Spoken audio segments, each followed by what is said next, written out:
Just a quick question. Within the context of peace studies, Can you speak louder?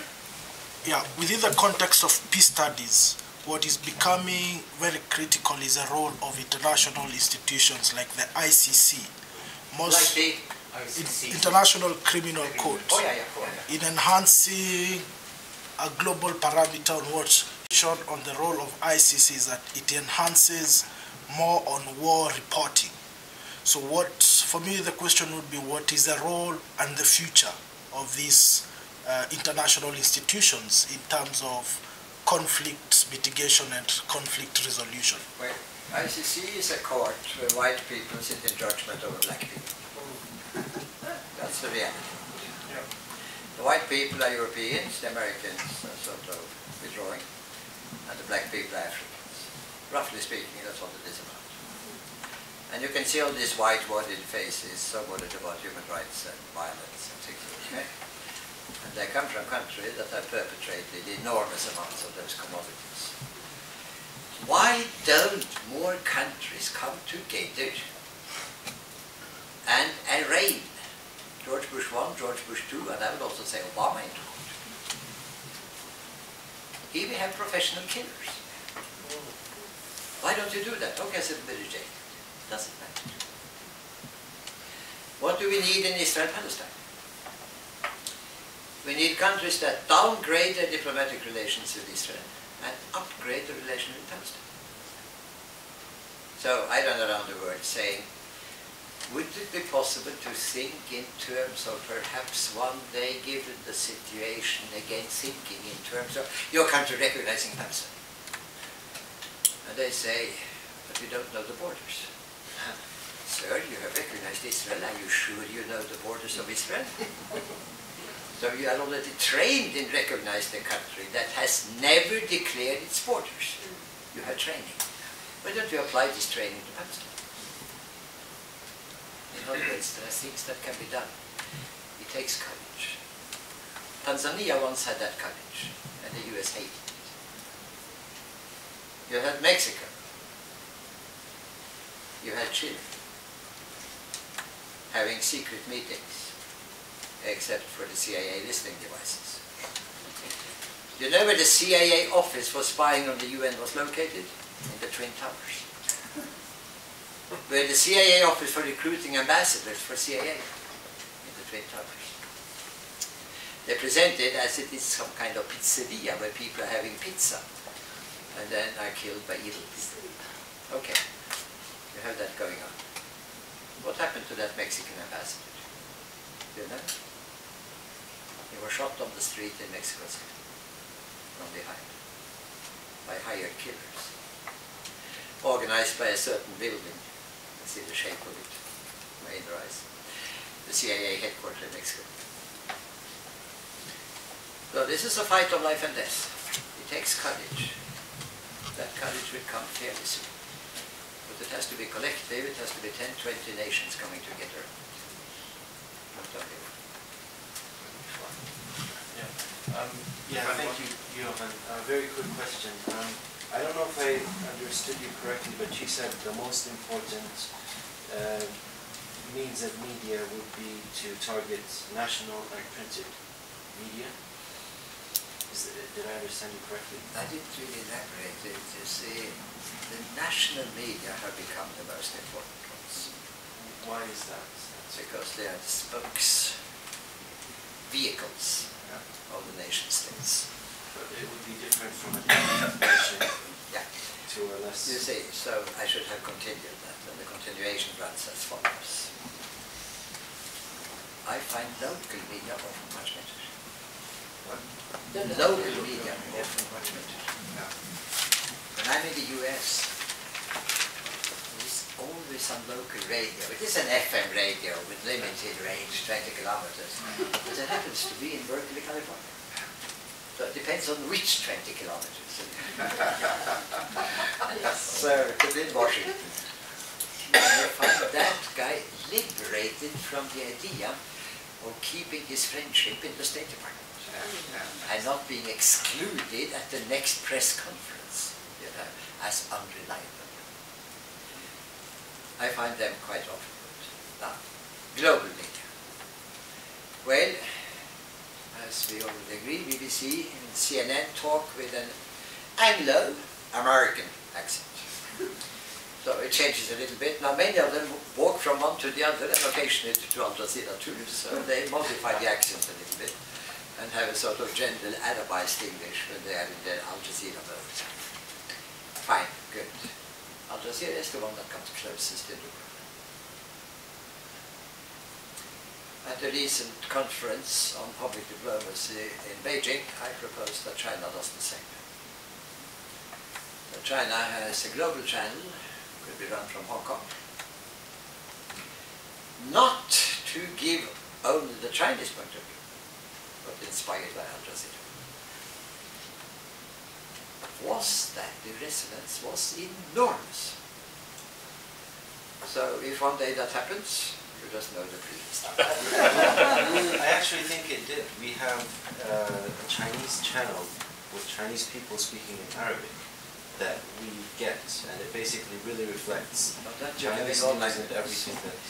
You have CCTV 9, which is the English-speaking one. You have the Arabic, you have all kinds of languages. But you see, the point is not to present the world from a Chinese point of view. The point is to present the words, the truths, including the Chinese. Okay, we need a small break.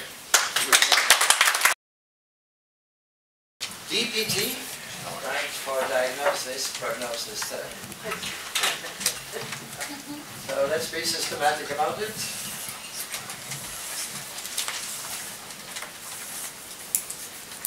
And say that we are dealing with past and future. We are dealing with is and ought. Good old paragraphs. Diagnosis is the is of the past. The present is that line between past and future.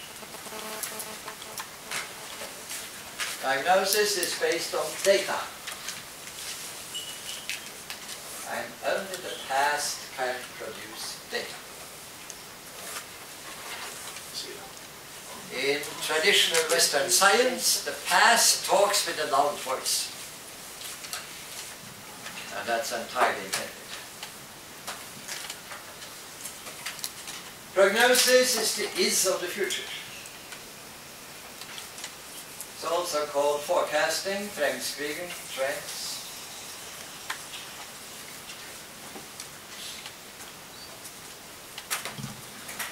And it's what will happen if we don't do anything.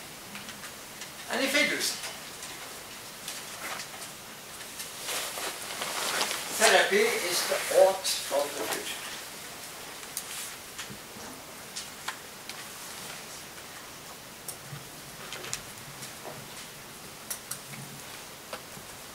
And if your mind is now not shouting, what is this? Because your university education has blinded you. You suffered from mental castration. In all such tables, the interesting thing is the empty cell. The rest is just stamp collection. We call it the therapy of the past.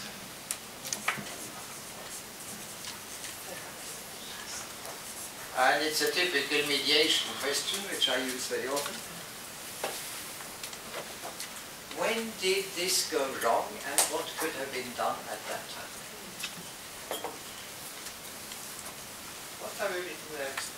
The therapy of the past. Yeah, oh yeah. The therapy of the therapy of the past.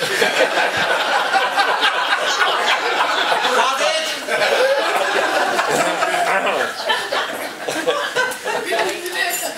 So we have to have a private session.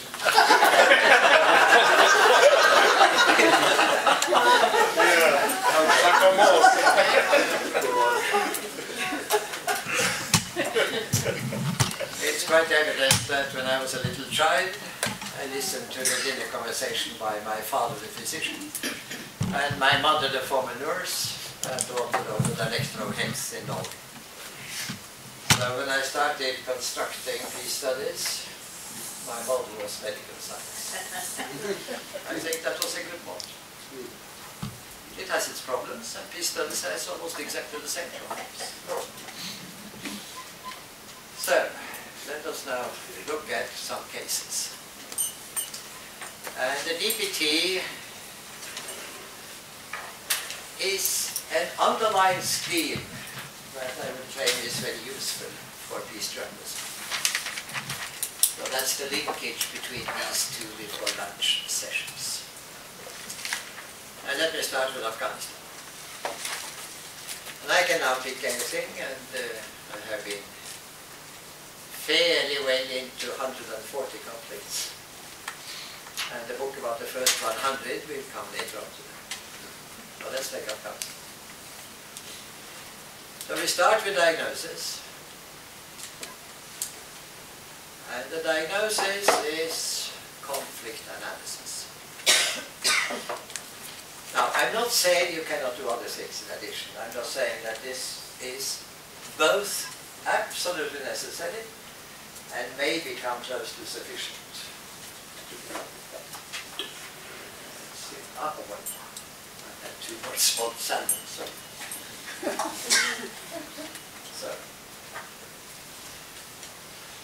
For the conflict analysis, you need three things. Who are the parties? What do they want? And where are the clashes?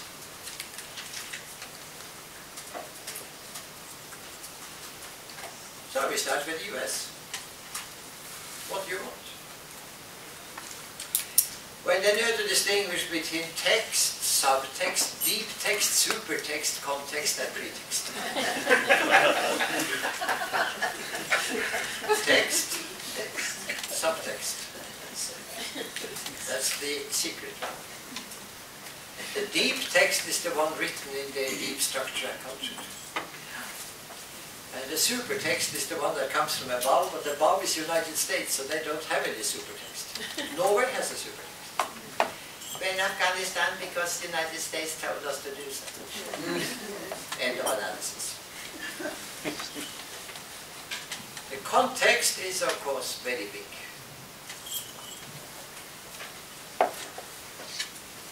The pretext is a sum of all of this.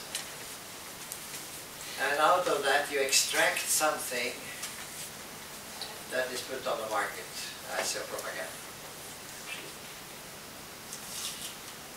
So the deep text I'm not going to, I mentioned it, dualism and decay in Armageddon. But in the US case, they had two goals from the very beginning. How do I know this? And why is it that you don't know it? Well, the second is very easy to answer because you mainly read propaganda papers and propaganda media. They may be called Aftenposten or Herald Tribune or whatever. When we had our mediation in Afghanistan in February 2001, 7 months before 9/11, transcended. Let me add as a footnote, there's nothing that originally what we do, we only do it 20 years earlier than others, that's the launching concepts and having ideas and things of that kind. But sometimes it is a bit lonely, but somebody has to be the first. We came up with a 5-point solution, which I'll tell you about. There were 100 persons in the room, all of them Afghans, including Taliban.